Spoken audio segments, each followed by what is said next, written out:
15 વર્ષથી પાલેજમાં જૂના અને જાણીતા computer, laptop, CCTV camera service, printer repairing તેમજ નવા અને જૂના કોમ્પ્યુટર લે વેચ કરનાર.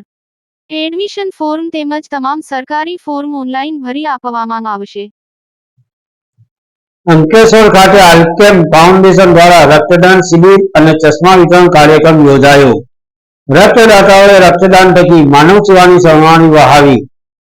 ભરૂચના અંકલેશ્વર તાલુકાના નોગામા સ્થિત રોકડિયા હનુમાન મંદિર ખાતે આલ્કેમ ફાઉન્ડેશન દ્વારા સામાજિક સેવા અંતર્ગત રક્તદાન શિબિર તેમજ જરૂરિયાતમંદ લોકો માટે ચશ્મા વિતરણનો કાર્યક્રમ યોજાયો હતો. આયોજિત કાર્યક્રમમાં સ્થાનિક ગ્રામજનો અને આગેવાનો મોટી સંખ્યામાં ઉપસ્થિત રહ્યા હતા. આ પ્રસંગે નોગામા ગામના સરપંચ સહદેવભાઈ સહિત આલ્કેમ કંપનીના એચઆર મેનેજર નિરાંત શેઠે પણ રક્તદાન કરી સમાજને માનવ સેવાનો સંદેશ આપ્યો હતો.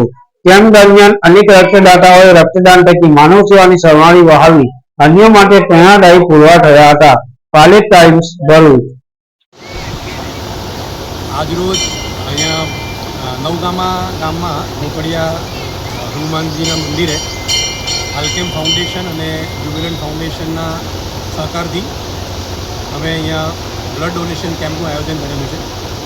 અને બ્લડ ડોનેશન કેમ્પની સાથે આઈ ચેકઅપ કેમ્પ, જેમાં ચશ્માનું વિતરણ ફ્રી ઓફ કોસ્ટ કરવામાં આવશે અને એની જોડે જનરલ મેડિકલ કેમ્પ પણ રાખેલો છે. તો અત્યારે ઘણા બધા આજુબાજુના ગામના લોકો એનો લાભ ઉઠાવી રહ્યા છે અને અમે અપીલ કરીએ છીએ કે વધુને વધુ લોકો આનો લાભ લે અને ખાસ કરીને બ્લડ ડોનેશન કેમ્પમાં આવે. કારણ કે નોર્મલી ઉનાળામાં લોકો બ્લડ ડોનેશન ઓછું કરતા હોય છે અને બ્લડ બેંકમાં લોહીની અછત વર્તાતી હોય છે. એટલે અમે આલ્કેમ કંપની દ્વારા આલ્કેમ ફાઉન્ડેશનના સહયોગથી રેડ ક્રોસ બ્લડ બેંક જે ભરૂચમાં છે એના સહયોગથી અમે બ્લડ ડોનેશન કેમ્પનું આયોજન કરેલું છે. તો લોકોને અપીલ છે કે વધુને વધુ સંખ્યામાં આવી અને આ કેમ્પને સફળ બનાવે. અને એ સાથે નવગામા ગામના સરપંચ શ્રી સહદેવભાઈ એમણે ખૂબ સારો સહકાર આપ્યો છે. એ બધી વ્યવસ્થા અહીંયા કરેલી છે. તો અમે એમનો પણ ખૂબ આભાર માનીએ છીએ. બધા ગામજનોનો પણ આભાર માનીએ છીએ અને આશા રાખીએ છીએ કે આ કેમ્પ સફળ સાબિત થાય.